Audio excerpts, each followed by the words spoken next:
Assalamualaikum warahmatullahi wabarakatuh. Perkenalkan, nama saya Nurul Yulida Zahra, NIM 18086181. Baiklah, saya akan menjelaskan materi dari kelompok 6, yaitu dengan materi konsep dasar administrasi PTK. Administrasi yaitu kegiatan yang intinya adalah kegiatan rutin, catat-mencatat, mendokumentasikan kegiatan, menyelenggarakan surat dengan segala aspek serta mempersiapkan laporan. Yang pertama yaitu pendidik. Secara umum, pendidik di Indonesia lebih dikenal dengan pengajar. Pengajar atau pendidik adalah tenaga kependidikan yang berpartisipasi dalam menyelenggarakan pendidikan dengan tugasnya masing-masing. Yang kedua yaitu tenaga kependidikan. Tenaga kependidikan meliputi kepala sekolah, pengawas satuan pendidikan, tenaga administrasi, tenaga kepustakaan, tenaga laboratorium, teknisi, pengelola kelompok belajar, pemegang belajar, dan tenaga kebersihan. B. Proses administrasi pendidikan dan tenaga pendidik. Yang pertama yaitu pengadaan tenaga kependidikan. Pengadaan tenaga personil adalah proses kegiatan untuk mengisi formasi yang kosong. Perlu diketahui bahwa lowongan suatu formasi di samping disebabkan karena pengembangan lembaga dengan menambahkan jabatan-jabatan baru, juga disebabkan oleh adanya personil lembaga yang berhenti. Pernyataan berikut disampaikan oleh Afriansyah pada tahun 2019.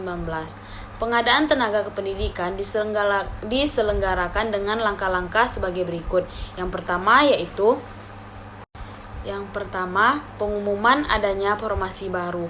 Pengumuman ini dilakukan untuk memberitahukan kepada seluruh masyarakat yang memenuhi kualifikasi melalui media cetak maupun media elektronik. B. Pendaftaran. Pendaftaran dilakukan setelah pengumuman tersebut dan pendaftaran mengajukan permohonan dengan memenuhi syarat yang telah ditetapkan beserta lampiran lainnya yang dibutuhkan. C. Seleksi atau penyaringan. Dalam pengadaan tenaga kependidikan, penyaringan dilaksanakan melalui 2 tahap, yaitu yang pertama penyaringan administratif dan yang kedua yaitu ujian atau riset. Yang kedua yaitu penempatan. Penempatan merupakan tindakan pengaturan atas seseorang untuk menempati suatu posisi atau jabatan. Meskipun tindakan penempatan ini mengandung unsur uji coba yang menyebabkan adanya tindakan penempatan kembali, namun pada dasarnya penempatan tentang kependidikan merupakan tindakan yang menentukan keluaran dan komposisi ketenangan dilihat dari kepentingan keseimbangan struktur organisasi pendidikan nasional. Yang ketiga yaitu orientasi. Orientasi merupakan upaya memperkenalkan seseorang tenaga kependidikan yang baru terhadap situasi, kondisi, pekerjaan atau jabatannya. Ada juga yang berpendapat orientasi adalah suatu proses pemberian pemahaman kepada peserta tentang segala sesuatu yang berkaitan dengan latihan yang sedang diadakan. Orientasi bertujuan untuk mempercepat masa adaptasi sehingga tenaga kependidikan baru dapat bekerja lebih tepat dan lebih baik. Kesejahteraan PTK. A. Gaji. Di dalam Undang-Undang Nomor 14 Tahun 2005 tentang guru dan dosen dinyatakan bahwa yang dimaksud dengan gaji adalah hak yang diterima oleh guru atau dosen atas pekerjaan dari penyelenggaraan pendidikan atau satuan pendidikan dalam